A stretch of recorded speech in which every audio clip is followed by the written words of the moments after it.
I will go through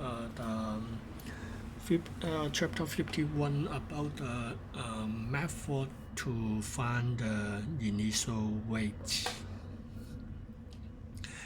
The initial weight of the reaction you can obtain by plotting a suitable graph. Okay. For the reaction, H2O2 decompose in the presence of catalyst MMO2 forming the oxygen gas and water. The oxygen gas liberated can be measured by gas ring.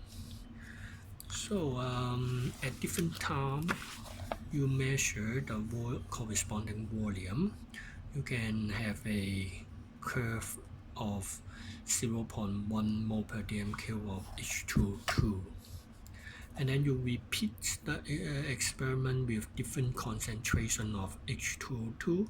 You have, let's say, 5 curves.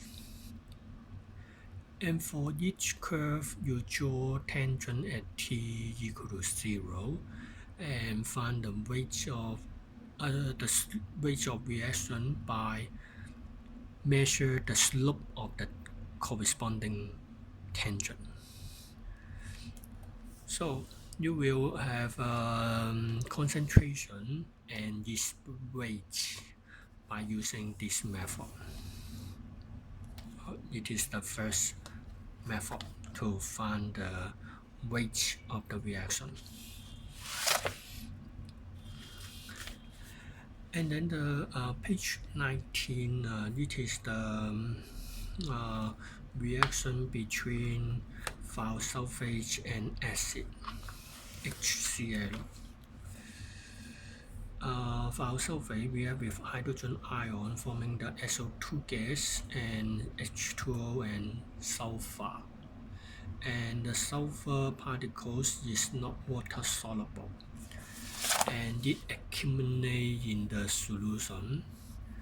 So under the beaker, you mark a course on a paper, and when the reaction occurs, the sulfur will block out the course, and enough sulfur forms, then block out the course. At that time, you stop your stopwatch. The time measured is inversely proportional to the average rate of the reaction.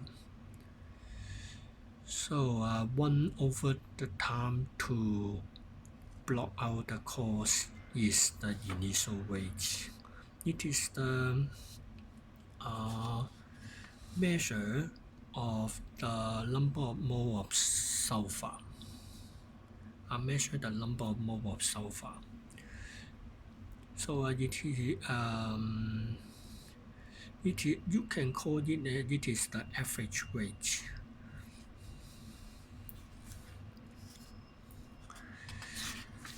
Okay. The third method, it is on page 23.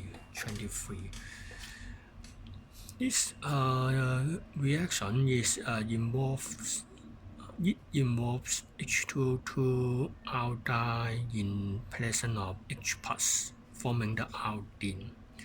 The iodine dissolved in excess Ki solution, forming a brown solution.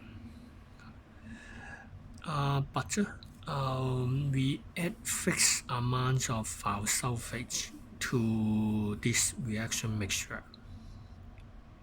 The thiosulfate consume the iodine produced from the equation 1 and changing the iodine into iodide immediately. So when the H2O2 and iodide react forming I2, any I2 produced quickly react with thiosulfate. And then the thiosulfate is all consumed, no longer exists. Then the excess iodine produced. The excess iodine combines the starch indicator, forming a dark blue color. Then we stop the stopwatch and measure the time for the iodine produced enough to remove the fixed amount of thiosulfate. And this time is equal to the fixed amount of iodine produced.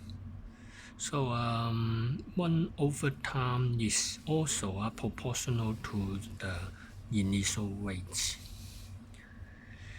For this method, we measure the fixed amount of iodine produced, and for this method, we also move to measure the fixed amount of sulfur produced.